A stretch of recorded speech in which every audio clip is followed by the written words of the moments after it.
All right, Bruce, what are the benefits for Auburn to play in an event like the Legends Classic up in the New York City area?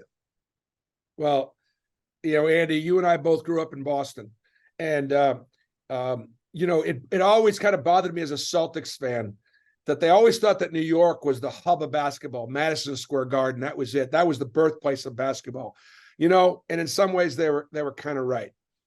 But to play basketball in New York, to play basketball in New York City, to play basketball in Brooklyn, it's pretty significant. It's a treat. It's an honor. They love their basketball there. It's a little bit like playing at Rupp and playing in Kentucky, or playing in Fog Allen. There are certain places that are holy ground for basketball.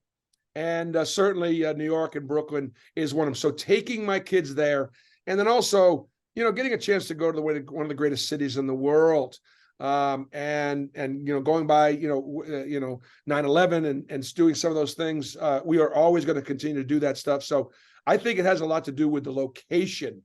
It's not going to help me in recruiting, although I got a couple good guys. I have gotten a few good guys from there. It's more about just the playing in New York. And playing Notre Dame, the Irish always have had a great following in the city. It's obviously a great brand, regardless of sport. When you get to that game, what's the significance of playing Notre Dame in New York?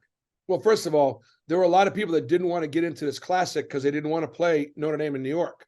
It's going to be like a home game for them. But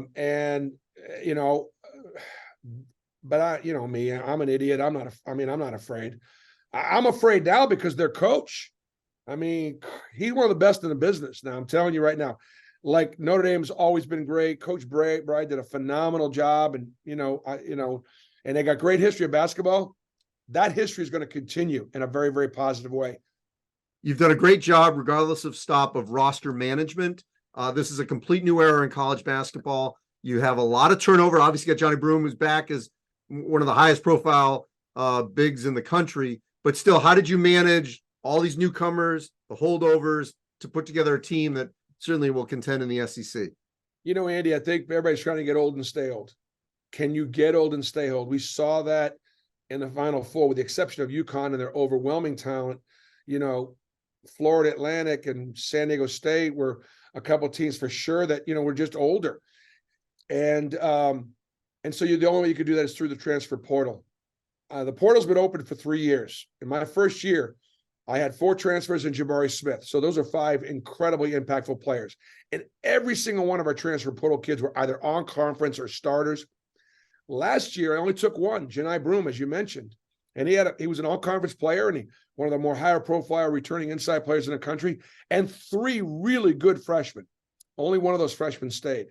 The other 2 didn't play enough early in their careers. Their families, quite frankly, weren't patient enough. And I love them. Great kids, going to be great players.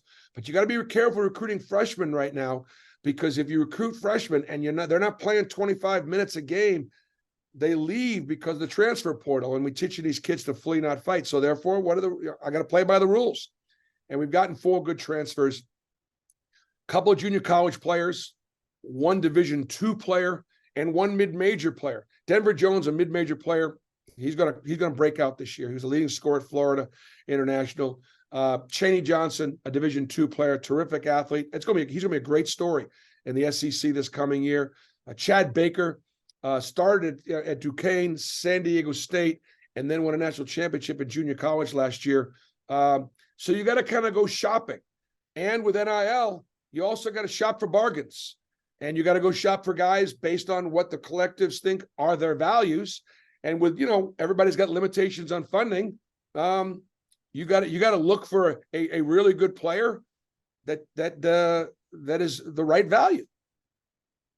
A year ago at this time, early in the season, scoring was a bit of a premium. You had that game against Northwestern in the 40s.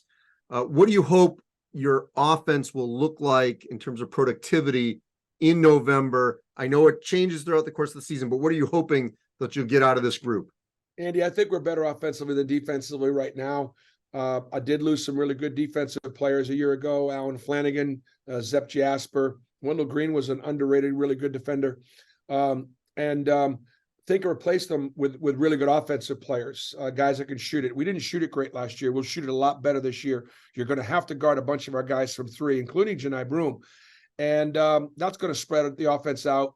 I think we'll have no problem scoring. I think the rule change, Andy, with this block charge situation is going to be a real factor. Talked about a lot early on in college basketball. It is going to make it very hard for the secondary defender to come off his own man, rotate over, and take a charge. When it's a bang-bang plank and it's close, they're all going to be called blocks. And as a result of that, I think you're going to see guys more hesitant rotating over, and you're going to see more guys getting to the rim. Now, there's going to be more contact at the rim, and the officials are going to have to do a good job calling fouls for contact on the shooter, but there are going to be a lot fewer collisions. I think that rule change is going to help the offense. All right, Bruce, look forward to it. Thanks for taking some time. Okay, Andy, look forward to it as well. War Eagle.